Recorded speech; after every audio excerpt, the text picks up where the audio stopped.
was just a short introduction, and you're going to be spending time with each other over the next couple of days, and so you'll have more time to chat and to get to know each other, which is part of the purpose of this training. But now we're going to transition over to our panel, and I'm excited to kick off the conversation about the role of faith, youth, and labor in movement building. Faith, youth, and labor in movement building. And to do that, let me bring back Reverend, my friend, my brother, my fellow New Yorker, Reverend Mark Thompson, who is the first and only African-American talk show host on Sirius XM Progress. And he is going to lead us further into this conversation. My brother. All right. Thank you, Leah. Thank you so much. Mwah. Let's give Leah Daughtry a round of applause. And we appreciate her. You know, I think it's important. When Dr. King was here 50 years ago, I mean, he walked amongst us like a regular person, trying to help regular, everyday folks, sanitation workers. And a lot of people took that for granted. We didn't know 24 hours later he would be gone.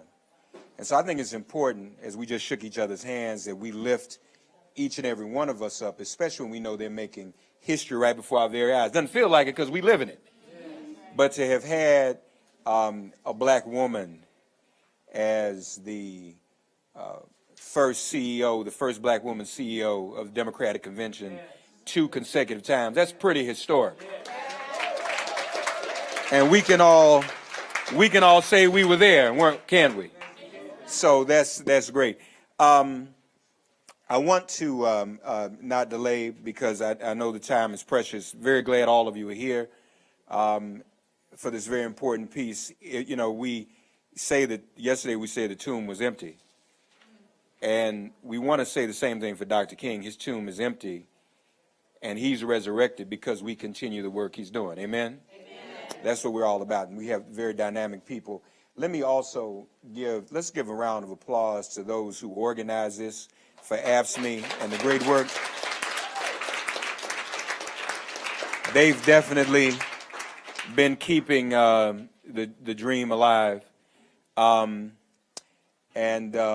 We appreciate that as well. So now, where's Paris? Is Paris still in here? I guess she's running around doing stuff. So this is called Joining Forces, the Role of Faith, Youth, and Labor in Movement Building. I'm going to introduce each panelist and then let them have some opening remarks, then some back and forth. But it says faith, youth, and labor. All I see up here is youth, right? This is all, it's all youth panel. I don't know about these other categories, so we'll just say it youth, right? Amen? Amen? All right. So, we're going to go from my left across. I'm going to just introduce everyone here. Representing Next Gen America, the National Training Director, Jeremiah Chapman. Give him a round of applause.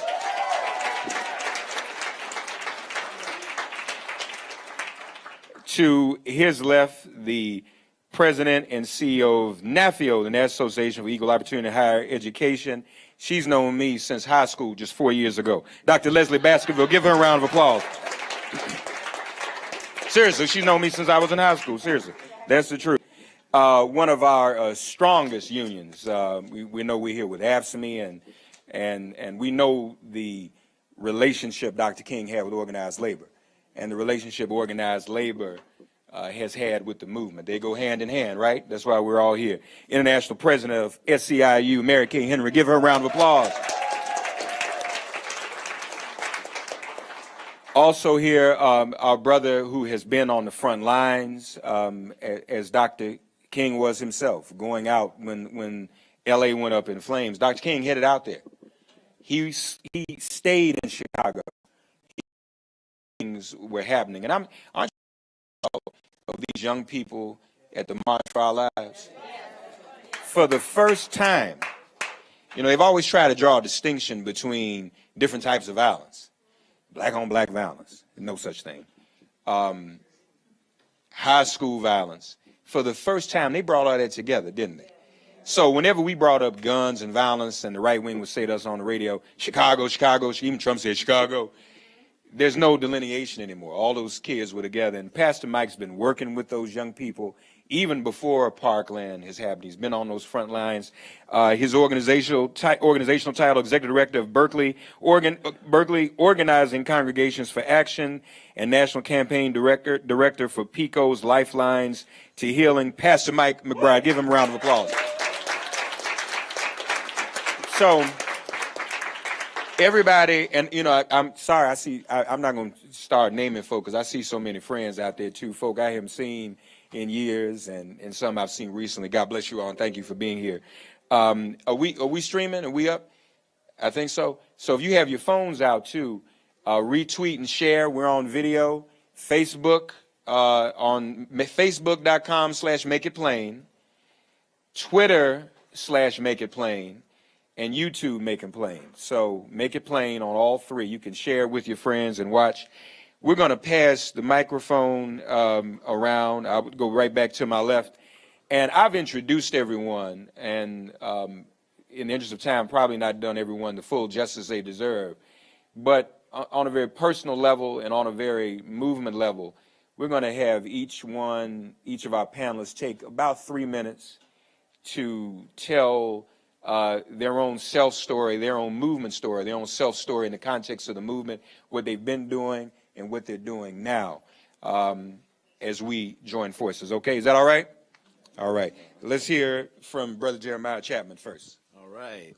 Good afternoon. How y'all doing? Y'all good out there, y'all? All right. I'm happy to be here, and I am here because my friend can't. So I had a friend that lost his life in the basement of a church. If you all remember the Charleston shooting, I lost one of my really good friends, Tawanza Sanders, who died in the basement of a church. So this is very symbolic for me. I'm going to try to, be as strong as I can through this. So y'all just be here with me. But when it happened, I was working in government. It was 2015. I was working in government. I worked for a member of Congress at the time. And I felt helpless. I felt like I couldn't do anything. I was stuck behind a desk. Obviously, plenty of people protesting. And I had to make a choice. I had to make a choice between my own well-being, my own livelihood working in government, because as anyone that's worked in government in here before, you have to be kind of objective, right? And kind of take your emotions out of things a lot of times, and that's the expectation. So at the time, I would, organize, young folks, probably maybe groups of 20, 25, but God is a deliverer. So I'm actually here today with about 20 of my 400 young folks across the country. If y'all can stand up. Can y'all stand up? Can my young folks stand up? My team. Can y'all stand up? Can y'all stand up? My team. Yeah. And so, yeah, clap them up. Clap them up. So these are the young folks that are going to be changing America, and that's why I'm here today. Formerly the training director, I've moved on to be the director of cultural organizing for Next Gen America. And what that means is how we engage black and brown communities. So as the sister was kind of alluding to earlier, and I see she's knitting, that's how you know that's a black woman right there. That's how you know that's a black woman, yeah. But how do we engage these black and brown communities? Because they will always say that we're apathetic and that we don't care about the process. But as many of us in this room know, is that we aren't always spoken to our identity. We aren't always spoken to in terms of who we are and affirmed in what we know is real and what we know is just. So my role with NextGen is really keeping the political process, being a spirit within the political process. So I'm looking forward to engaging each and every one of y'all. Thank y'all. Jeremiah, thank you. Leslie Baskerville. Thank you. Matthew. I had a minor knee procedure, and I'm having some discomfort. Minor knee procedure on Thursday. I'm having some discomfort, so if I rise and sit. Al Sharpton was across New York, and he was doing the National Youth Movement. And as a junior high school student and high school student, I volunteered to go work with him where I cut my teeth. Also worked with Reverend Herb Dortch to put together food banks. And got my training there. Then I was called by Reverend Nancy Jackson to put together in the state of New Jersey, along with Reverend Forrest Soary's Operation push. I did that for a number of years, engaged in the movements at the time in Montclair, New Jersey, shut down the school because they had just one African-American guidance counselor. Went on to Rutgers University where they had just 3 faculty who were tenured, shut down Rutgers University by walking onto the court when Rutgers was in the Final Four and about to win the national championship, but that action. Moved on and throughout my life continued to serve Howard University Law School where I was trained. And in the last class, I believe, that Judge Thurgood Marshall taught advocacy. Used those lessons to continue to fund the Lawyers Committee of Civil Rights under law in terms of building coalitions. I was the National Legislative Council for the AFSCME. We sat on and directed the Leadership Conference on Civil Rights, a broad and diverse coalition of 350 organizations spanning the gamut, environmentalists, women's groups, civil rights, social justice, faith, labor, and the entire gamut. I also served as the founder of the Leadership Roundtable, which was the congressional advocacy network. 350 African American, from elected officials to blacks in prison to black business persons, understand firsthand and have worked to move in a collaborative effort. I'm now the president and CEO of the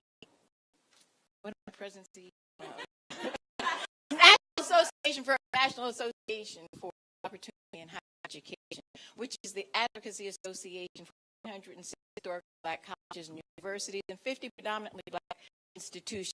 We work in coalition with UNCF. UNCF is an association of 37 private institutions and Thurgood Marshall. It's an association of 41 publics. We serve the voice for black in higher education, whether they're in HBCU or another university. We also have an alliance called the Alliance for Equity in Higher Education, a partnership that brings together the 600 Hispanic serving institutions and all the universities, all the Asian Pacific Islander universities, because we know firsthand the potency of partnership and how we can move together in partnership, how we swell our ranks and have our voice heard. And I'm so privileged and honored to be here, each and every one of you, and I thank those who put it together. I also thank a long-term leader for being here today. Thank you so much. Thank you, President Baskerville. SEIU, Mary Kay Henry. Thank you. Right. Thank you so much, Brother Mark. Thank you, Brother Jeremiah, Sister Leslie, and my brother here. I am proud to join the sisters and brothers of AFSCME who are supporting this. I wanted to ask all the people who have been in the labor movement, support the labor movement, to stand so we can see you in this room. Yeah. Thank you. Thank you. I think of us standing on hallowed ground. And we think about the lives that were lost and the blood that was shed in the struggle 50 years ago. And I think as we opened with prayer this afternoon about the lives that are continued to be lost in the movie building. And I want to call Stefan Clark's name as we gather here. And we think about how Dr. King and the sanitation workers fight for racial justice and economic justice in one of the most profound ways. And as a leader of a labor union, I think of it as my calling and obligation in this moment to continue to find ways to link those fights, because we cannot win economic justice until we win racial justice for all in the United States of America.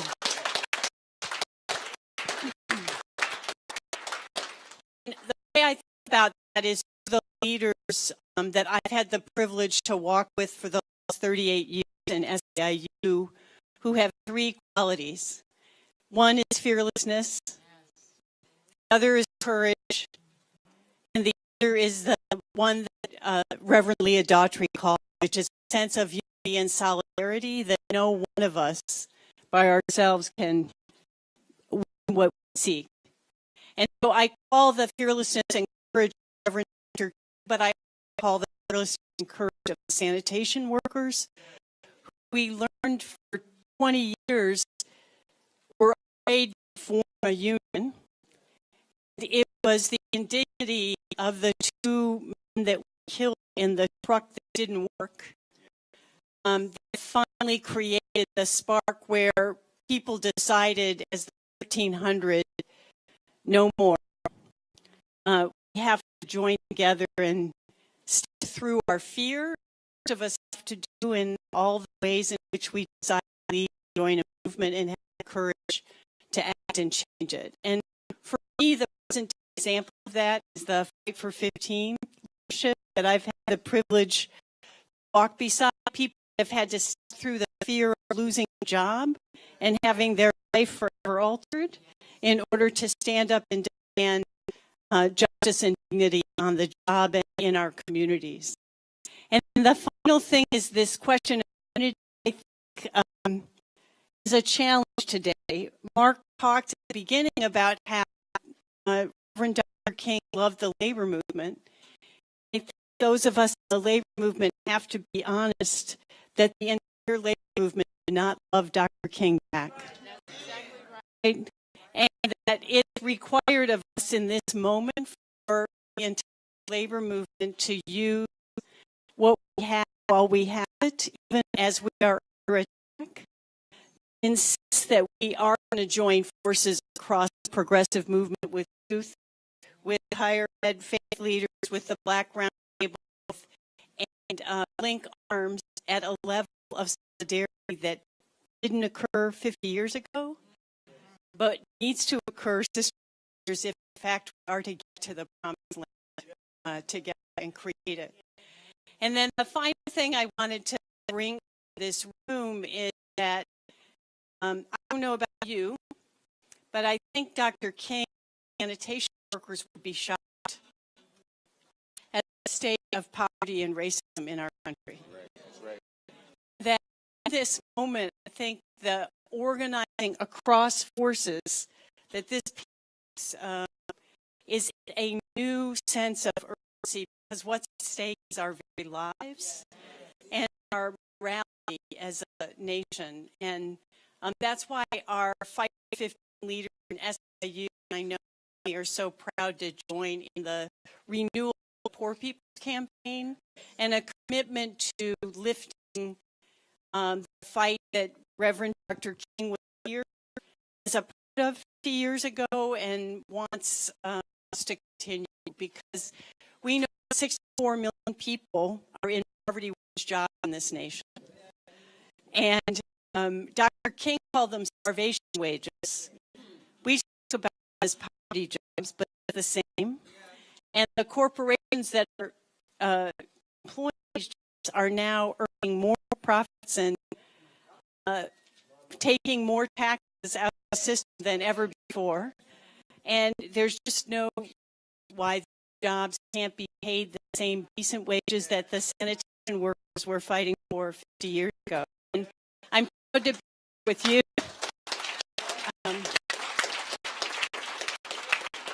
I'm proud to be here with you to insist on America where you can work hard for a living and live a decent life, and where we can expect that every child in this country can realize their hopes and dreams. And I'm proud to be in building this movement with you. Mary Henry. And please, my brother. Yes, great to be here as well. I provide Generation Holiness Pentecostal, which means that I speak in tongues and roll on the floor, swing the chandeliers. On a good Sunday, we levitate. Somebody said, I think we yesterday on Easter. I also come to this work. Certainly, I say that I'm a follower of Jesus and a student of Dr. King. I believe that the work of Dr. King is the work that has been largely hijacked, sanitized. by white supremacists, anti-black, anti-poor empire of the United States of America. And so this 50th year anniversary is an opportunity for all of us to reclaim and make sure we are being honest about not only who Dr. King is and was, but also he was of a threat that he was assassinated by the United States government. We have to be clear about that. We'll say this was love. Love will get you executed by the empire. Dr. King was assassinated not because he was fixated on a dream that everybody saw off the hook. His imagination around a beloved community that was so clarifying. He said the trips of evil left to defeat is materialism, meaning he was an anti-capitalist. Militarism, meaning he was against the military industrial complex abroad and domestic. And he was also anti-racist, against racism, which means that he was a product of arguably the longest running anti-white supremacist organization in the country's history, the Black Church. So if we are going to be students and followers of Dr. King and honor his legacy, we cannot be capitalists and honor Dr. King's legacy. We cannot be supportive of military industrial complex abroad and local, which steals all of the things we need to stabilize communities locally and abroad. We cannot support wars and police departments and the prison industrial complex. We can't do that and say we are following Dr. King's legacy. Or can we say that we have room in our coalitions for people who are racist? I'm not talking about have a bias that you're not intending. I'm talking about people who are racist. They despise, hate, and are using their power to exterminate people of color, indigenous people from the country. And so part of our work has to be clear about who we are celebrating and honoring. Because there is a diabolical scheme to make Dr. King a chaplain of the American Empire. When he actually was a prophet. And so the question is, will we be prophets in this empire, or will we be chaplains in this empire, attempting to make sense of these diabolical schemes that are literally grinding our people into dust? I believe our work has to be about consistent conversions. I tell folks my first conversion to Jesus. My second conversion was when I was a victim of police violence. I was physically and sexually assaulted on March 9th, 1999 by the San Jose Police Department. That shifted my whole framework around ministry requires, particularly because my young people told me this happened to them all the time. And they but the church had in return for them. And so since 1999, 2000, I've had to shift my paradigm in great conversion. My third conversion was Ferguson. And I was there on the ground in Ferguson, and it clarified to me that state violence is real. It clarified to me that we are living in a police state. It clarified to me that if any of us decided today to walk outside these hollowed rooms, that the entire apparatus of the police would crush our heads until we complied. Regardless of your race, regardless of your religion, regardless of your political party. Well, maybe. And so part of what I believe I want to submit to all of us who are here in this room, really, wrestling with what does it mean to be an activist. Let's move beyond activism to freedom fighter, to being a liberated freedom fighter, right? Because there are activists on the other side of the spectrum who are actually trying to make America great again. It is not enough to be an activist. Let's be clear about who and what we are fighting for, and I believe that will help clarify our solidarity as well. Very glad to be here. Thank you very much. All right. Thank you, Pastor Mike. Thank you to all the panelists. In the interest of time, we're going to move very quickly because hopefully we'll have time to some questions from some of you. I just got a couple of follow-up questions for our panelists, and so we'll come back in this direction to your right. What are from your point of view, and if everybody could just make this in 3 or 4 sentences to get through it, what for each of this movement and the groups we're putting together? Well, I definitely believe that one of the differences is that integration, at least integration, has caused us to lose sight of the importance of organizing people in not only affinity spaces, but organizing folks to change material conditions. And I think often work is symbolic. It is about transformative material conditions work. I think similarities, though, is that we still have some of the same institutions that were present 50 years ago, still present today. And so we don't have to start from scratch. We have institutions, we have unions, we have emerging young institutions that are built. And so I do think we should sustain and maintain institutional organizing as a bedrock for our liberation work. I think that is a similarity we should hold on to. I think a big similarity is the willingness of people who have fearlessness and courage to disrupt the system. And the youth movement, I would say, is on the leading edge of disruption 50 years ago and now. And I salute the youth in doing that. And then when you look at the sanitation worker strike history, the way they escalated in relationship with other members of the community that were willing to join them, the silent march, the strike, being arrested, sitting in City Hall, for people that have seen it, is very similar to how the fast food workers think about disrupting now. Striking, withholding wages is very similar. I think a big difference is what you were speaking to, is forces aligned against us now, and then, and maybe this is a similarity in this as well, is I think for the American labor movement, there's the escalation of the attack on worker organizations. In 1968, the labor movement was growing. 30 million people were collectively bargaining. Wages were rising. 74 wages stopped rising for everybody in this nation because there was a systematic attack on working people. There's now 11 million people in the American labor movement, and wage stagnant, and it's a direct relationship.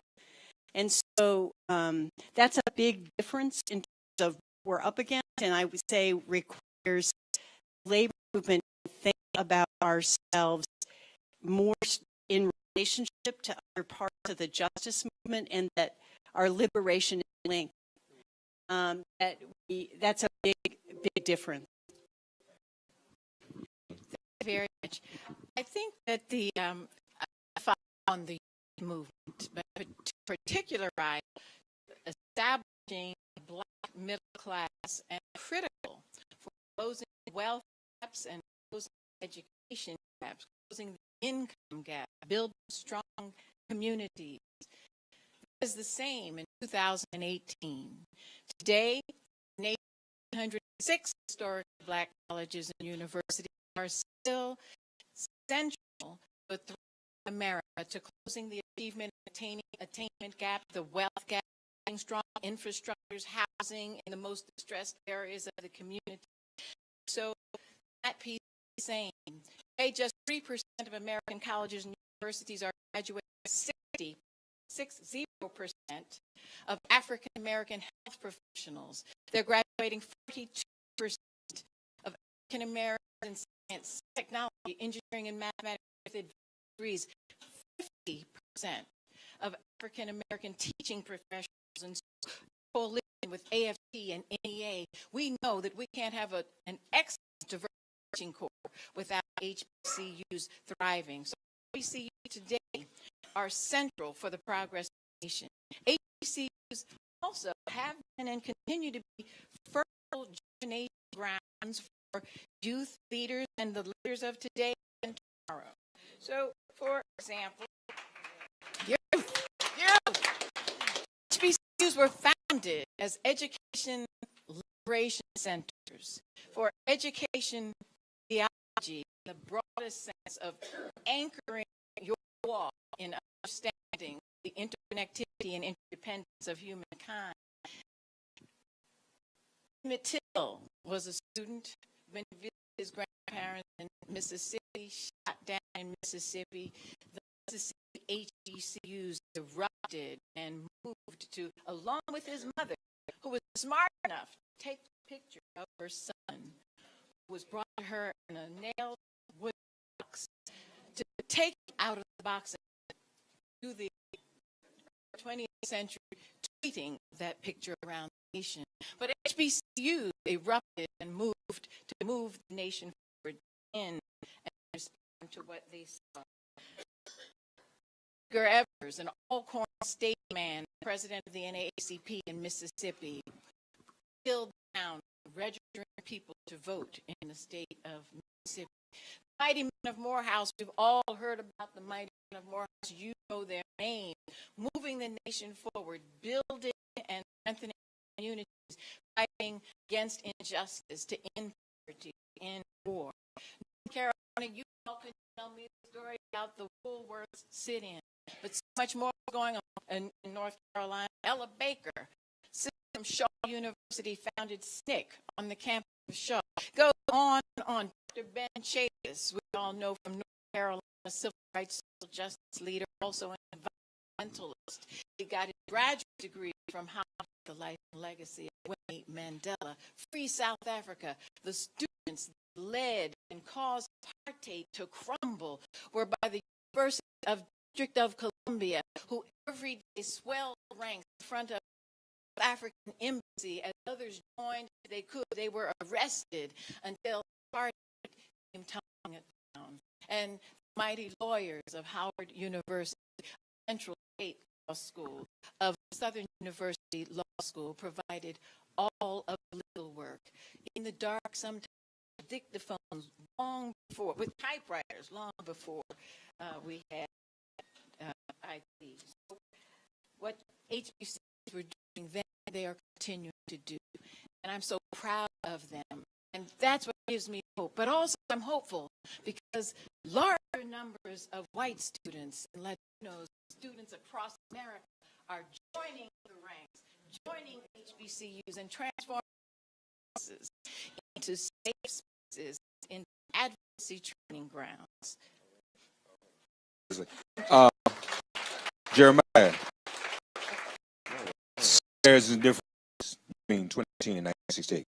Well, I mean, I can echo what I said here in terms of the youth, and I think the thing that resonates with me, I said, I fear that I integrated my people into a burning building, and honestly, we're the ones burning, trying to figure out how to put the fire out and how to rebuild afterwards. So I think about that era. I think about Bridge. I think about John Lewis during that time. I look at my kids here, and I know that they're going to be the ones that become the John Lewis, that become those that step in those roles. And to me, that's like what gives me solace, right? And it's, I guess, the similarity of time. You can look at these young leaders, no one already kind of project. The same way you look at Pip, you see it as a big pause, right? And you're like, oh, that's going to be a big dog someday. And so I look at these young folks, not to liken y'all to dog, but but look at y'all and I look at what y'all are doing, and I'm a part of what y'all are doing. I have to step back. I'm 29 years old. I'm on like that cusp. Are you young? Are you old? Are you adult? What are you doing? I don't know. But it's funny. I got told I was old by a 17-year-old. He said that was interesting. And I realized I had to do my piece in the movement and essentially lifting them up. So the difference is, I would say that this generation has the opportunity with social media, with everything that you were mentioning in terms of IT, in terms of keeping the powers that be very, very honest. Every now this video that I see that goes viral has a face on it. I'm like, wow, that is powerful, and I can't imagine if I had that, back in the day in 1968. So I think we have a great opportunity to mobilize not just young folks, but young folks really being that spirit and catalyst for what we'll see 50 years from now. And I think the beauty of it, in terms of differences, is that we know that this country demographically will more this room in the next 50 years. We know that, right? Right? Yeah. Set up. Yes. And to me, that means a lot. So I didn't mention this before, but my background, I was born to a Southern mother and an indigenous South American. So to have my Latin students here, my Black students here, it's just a beautiful thing. And honestly, I feel this is a combination of my life. So I appreciate y'all sharing this moment with me. But yeah, thank you. Well, we all are same. Some of us just got off the boat early. Now, the proof is that I'm younger than Jeremiah is this. When he said pit bull, I thought he was talking about Mr. Worldwide. I didn't know. And I didn't know what it is. Right? Before I get to my next question, and two things I want to lift up. Leslie spoke about HBC, the students and how diverse is paying, and as we speak, they're demonstrating once again, and basically standing up for some fundamentals in terms of services and how diverse. Secondly, there's a strike on our very similar to sanitation workers, the teachers in Oklahoma on strike. And I told them I'll lift them up to all of them. They were on my show Friday. I told them lift them up to all of you all day. So let's keep them so lifted up if we could. One other thing I would add, and speak of what Jeremiah said, they didn't have social media in 1998. They didn't have social media. They didn't organize the Miami Boy Scout on Twitter. Marcus Garvey had 6 million members around the world, including South Africa. His organization in South Africa, a lot of people don't know this, when it ended and no longer was functioning, it gave birth to the African National Congress, Marcus Garvey's organization. They didn't have Twitter and Facebook. Next, probably going to have to be the last question. I think Harris will give an update. Keep posted on you in charge. Best practices, because this is about organizing. And you got to go back home and organize wherever you are, whether it's in the labor case, right? I mean, this was a systemic attack. Don't let people keep praising Ronald Reagan. He will never have a national holiday. And the scripture, Leah, prepared the table before me in the presence of my enemies. I'll never forget he sitting at that table, signing his national holiday bill while Coretta Scott King was looking over his shoulder. He vowed he'd never sign that bill. Dr. King was a communist. He had to sign that bill. But he single-handedly played a major role in trying to destroy guys later. And that's why it is in the position that it's in. Got this jam cake, all of that. And I didn't name the union in Oklahoma and all of them doing great work out there. But in terms of best practices, people coming back home to organize.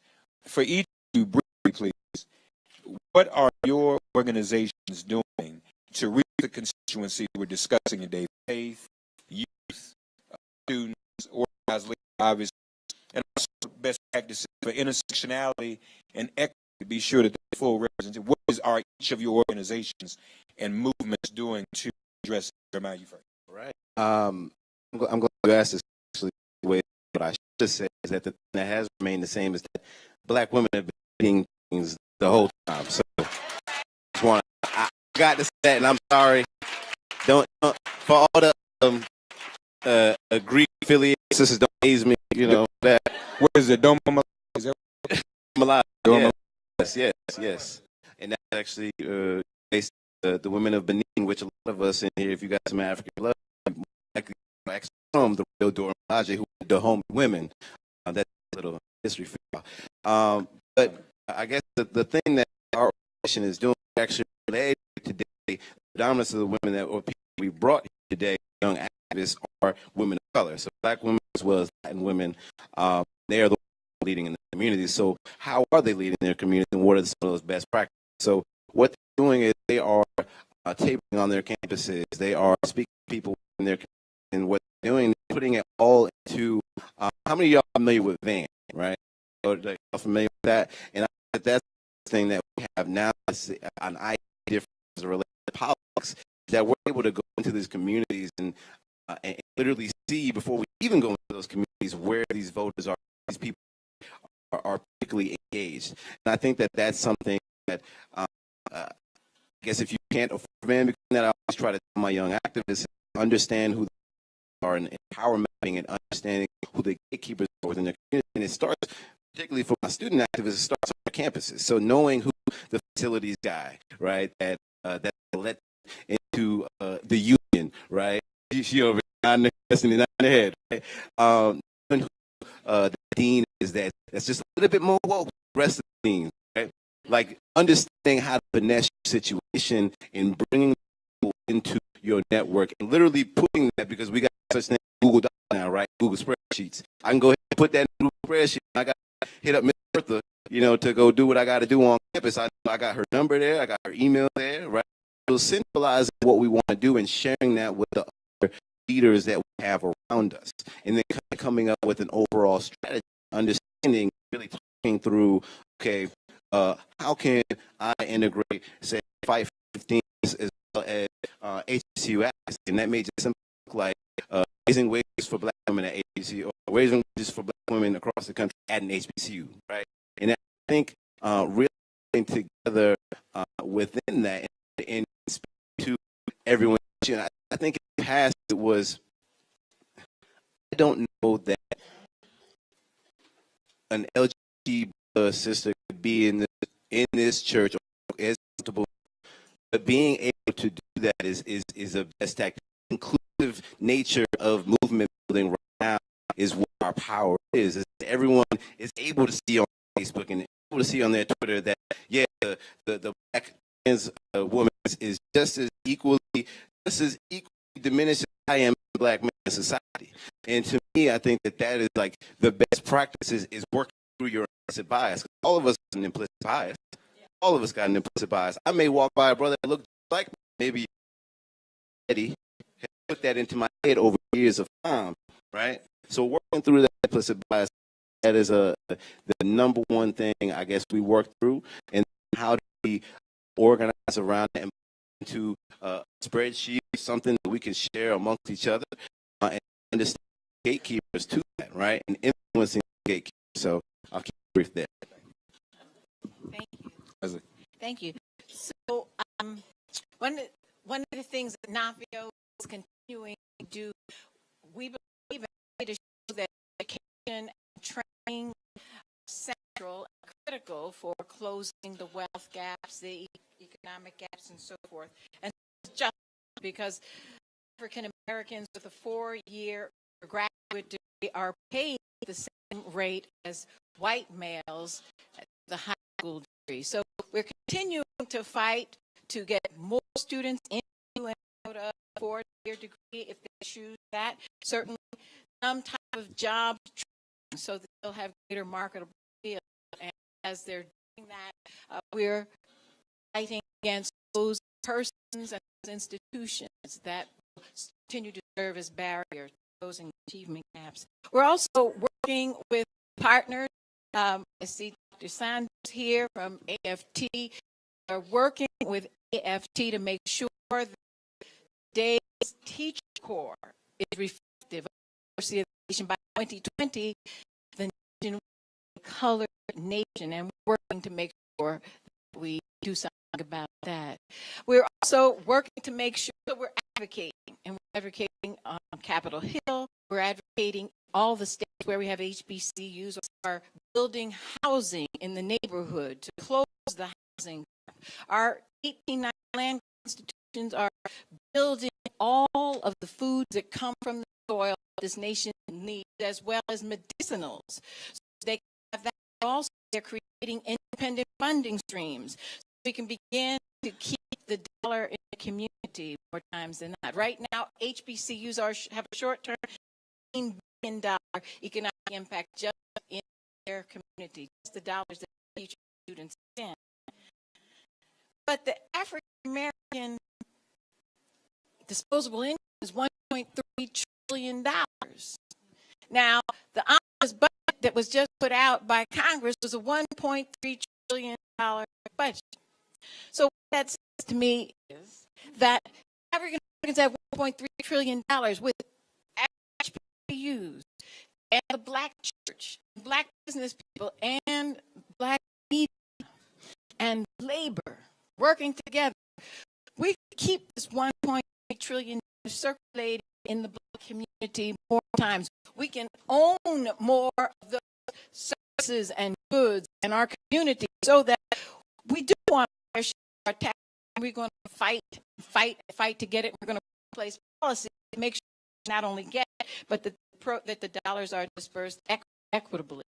But we also have to optimize that we have and that which we own. And our institutions are doing that, and I'm so 105 historic black colleges and universities and the 50 predominantly black institutions that understand their value, their centrality to the progress of America and the partnerships that we're privileged to have. Thank you.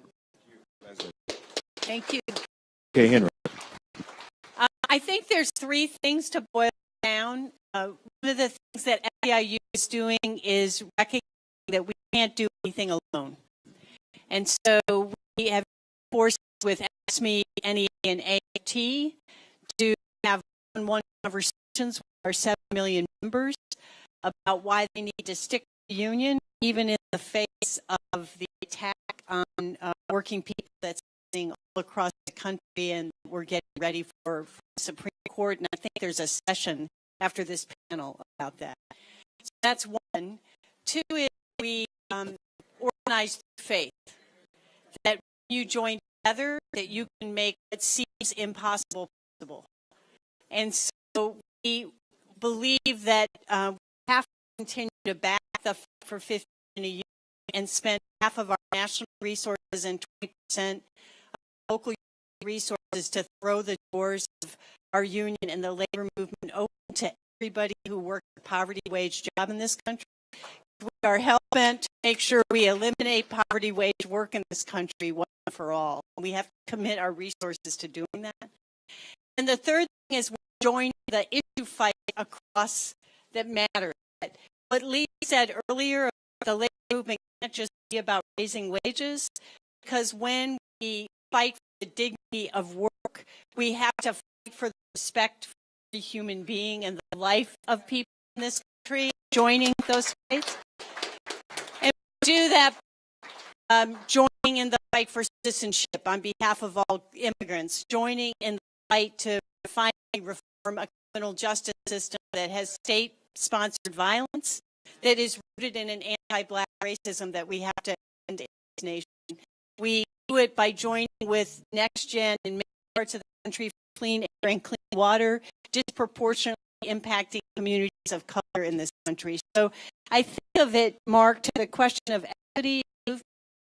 It's where we're investing our resources in leadership development for the future that matters most for the movement that will be powerful enough to win our vision of a just society. All right, Pastor Mike. Yeah. Yes. 350,000 at least faith congregations in the United States. The research tells us that if your congregation has over 75 members, you are in the top 10% of the size of a religious congregation. The average congregation is under 75 members in this country. Now, that is an amazing opportunity if we put organizing hats on, because it means that every neighborhood across the country, we have already gathered and organized, meeting on a regular basis that are for folks to help them organize collaborative, cross-issue, hopefully radically inclusive and political agenda.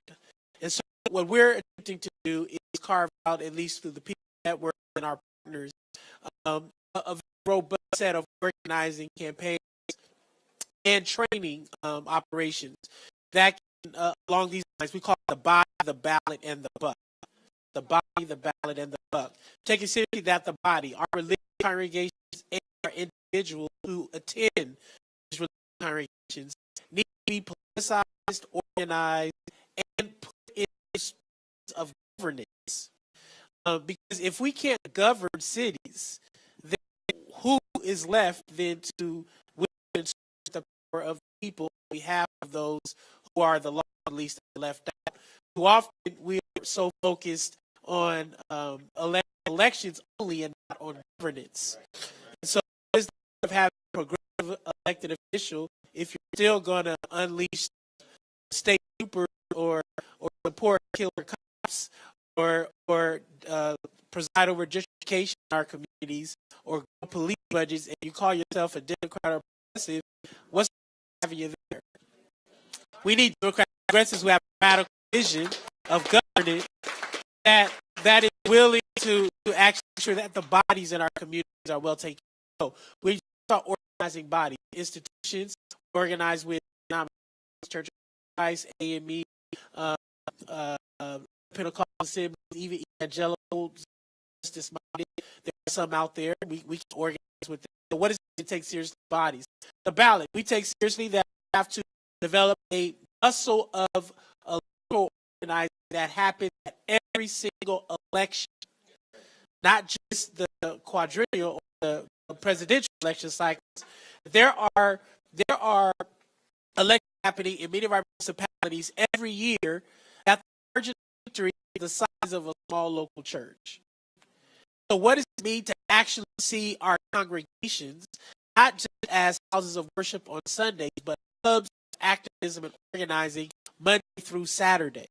And so myself, the folks like Lee Daughtry and others, we've just launched a new name, Rising, which also has a PAC arm to it, where we are actively organizing faith leaders and congregation members, not church, but congregation members, to activate themselves in the action of electoral organizing.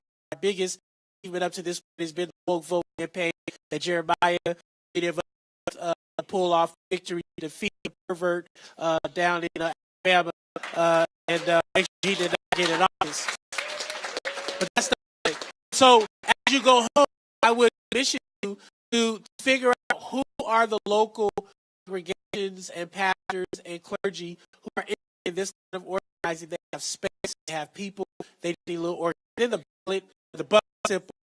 I want to move us beyond just having a conversation about jobs to a conversation around guaranteed basic income, which was one of Dr. King's most important initiatives at the time of his assassination. He was calling for not only a guaranteed job program, but a guaranteed minimum income for every American in this country. That's a radical vision. People we pay for it. All you have to do is some of this police money. Touch your neighbor, somebody. Hello, somebody. So many of us, and I'll leave it with this, many of us do not believe our communities or cities can be safe and secure without police budgets that take 50% of the general space of the communities. We don't believe that feeding people, housing people, providing people with opportunity will decrease crime and violence. And if we have progressives who are willing to die on that hill, that we will reduce the footprint of police and incarceration budgets in our local municipal budgets. If we don't have progressives that are willing to fight that fight, then we don't have progressives who believe in the dignity of black and brown and poor people in this country. That's right. And so I believe that has to be part of this conversation. Just also says something very, very important. All politics is local. Thank God when they organize the Montgomery Boys boycott, then somebody in the room say, "Well, Dr. King, we need a national boycott, not a local one," because a lot of us want to just be national, because we, it's big for the ego and we think, but that's not the way it works. There were local cases that Linda was attached God, we need to lift her name up too. All right, is we all just bust out and have a national thing, and so many of you struggling at home locally is important. All police are governed locally. There's no national police, and so if we say local elected officials, local government, we've got to do something like this, and let maybe even some of these city council of color, you got to go. You gotta go. If you're not helping us to establish community policing and civilian oversight, not just civilian review, but civilian oversight, all right, that's what we need to do. We got to go, unfortunately, because we've gone over time and everything. I hope everybody's this. What I want to do quick is go back around and have us, each panelist, everybody take a pen and paper right now. Each panelist is going to give you their website and or social media where you can catch up with them, okay, for all your follow-up questions. All right. So, you ready? Ready to pass it? Go to the livefreeusa.org or livefreeusa.org or peoplenetwork.org. You'll find all our information there. My Twitter, Instagram handle is Pastor MYKMAC, Mike Mac, Pastor MYKMAC is all of our work. Disorganized truth can't defeat organized lies. Organized. Bless. Okay, Henry. SEIU.org, Service Employees International Union.org, or Fight for FOR 15, the whole word, FIFTEEN.org. All right. Leslie? Thank you. At Nafio, at Nafio, and at Nafio, full steam ahead. Thank you. All right. What's your website, too? Spell it. At ETNAFEO FUL steam TEAN ahead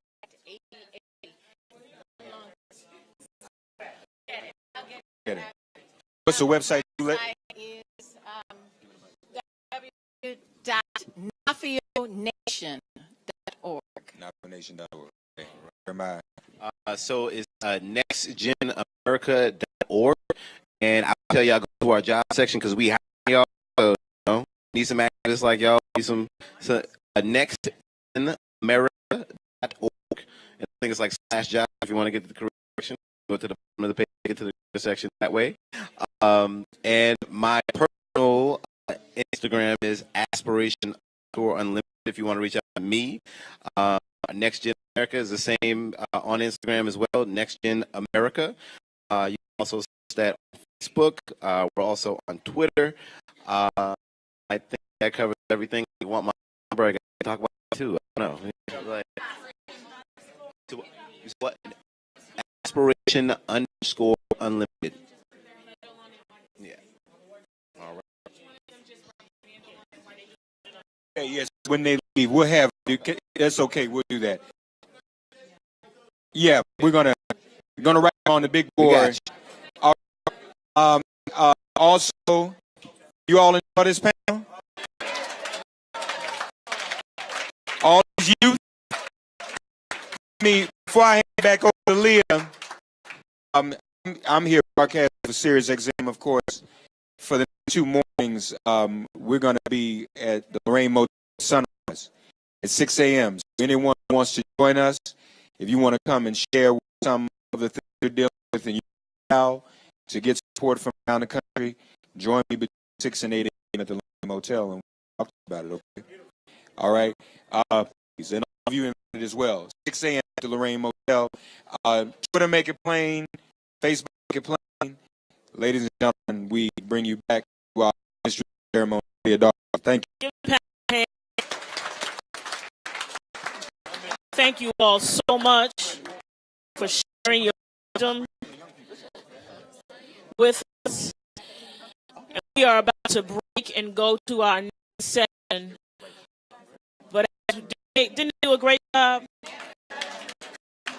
And I know we threw a lot at you today. But I want to share one thing with you. The most radical countercultural thing you can do. Most radical countercultural thing that you can do to build movements, to build relationships. Relationships in this day and time are countercultural. Because you can stay in your house and never go out. Everything can come and you don't have to talk to another living soul. But to build a relationship is countercultural, and it is essential for of movements. So far, you're going to get on Twitter and Facebook. Twitter and Facebook are tools, but they don't take the place of relationships. You cannot build a union movement on Twitter and Facebook. You can't build the civil rights movement on Twitter and Facebook. You got to know somebody. So you know who to call, who to reach out to, who can press levers for you, press buttons for you. While you're here this weekend and all of the learning that you do, make sure that you are building relationships, that you are getting skills that will allow you to go deeper in your communities, deeper in your organizations, deeper in your organizing efforts. Y'all hear me? Let the church say amen. They didn't tell y'all I was a pastor, right? 5th generation. I'm going to do a let the church say amen. Paris is coming. She's going to give us our instructions. All right. Thank you, Leah. Thank you so much. So we are now going to move into our issue workshops. You're probably thinking, I don't have an agenda out in front of me. How am I supposed to know where they are? Well, we have agendas right outside. There are several people out here. Whether you go through this entrance, exit, or exit, you need to get an agenda before you walk upstairs. There is a team of people showing you exactly how to get to the Leela Mason house, which is next door to people, okay? Don't worry, there are signs, there are people that will be showing you where to go. Just hold on one second, everybody. Hold on. Okay, let me through real quickly. There's specific instructions because we're at a time right now, and we're dealing with limited